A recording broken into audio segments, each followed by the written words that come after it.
Dear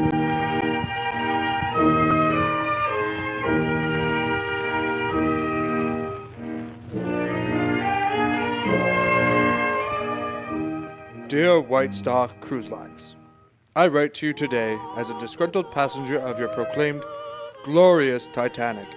I chose your vessel for my family's passage to the Americas, looking forward to a rendezvous with an old relative of mine who is the heir to the Zeppelin fortune to discuss important matters. But I do digress.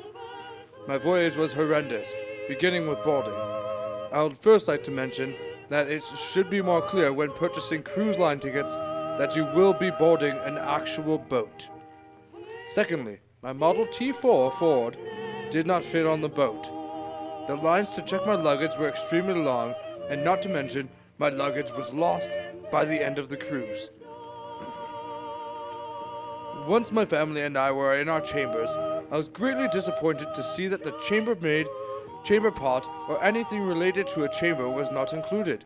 I felt as if I was staying in just a room.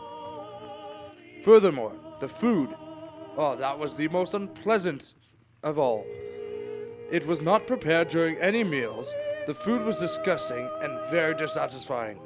Your vessel was advertised as the fastest ship in the world, and I have to disagree. However, at times, it may have seemed to go too fast. I am not the expert in that of geography, but I would suggest a different route with a little bit more scenery next time. The ocean was beautiful at first, but after the first couple hours, it became very repetitive. At times, I felt all there was to look at was water. I lost my hat as well. I understand this does not directly correlate with your corporation. However, I would like you to reimburse me for this. Please find the attached invoice. To my disgust, I also found my children fraternizing with the poor. Please answer me this question. Why were they poor? Should they have not been in the engine room working or serving me my afternoon tea and cigar? No. In fact, they were enjoying the same facilities as myself, making me feel like a worthless peasant. Is this how you treat your passengers? This is not even the tip of the iceberg. On the fourth night, I was awoken to a large commotion, which still has yet to be explained, in which I was instructed to get onto an even smaller vessel with even more people traveling at even lower speeds. To mention, my wife and children were on a separate boat that left much sooner than mine. I was very cold on the second boat and was denied a blanket as there were none. This is unacceptable, as my medical expenses for my cold is included on the attached invoice. Sincerely, Thomas J. Hoover.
Sincerely, Thomas J. Hoover.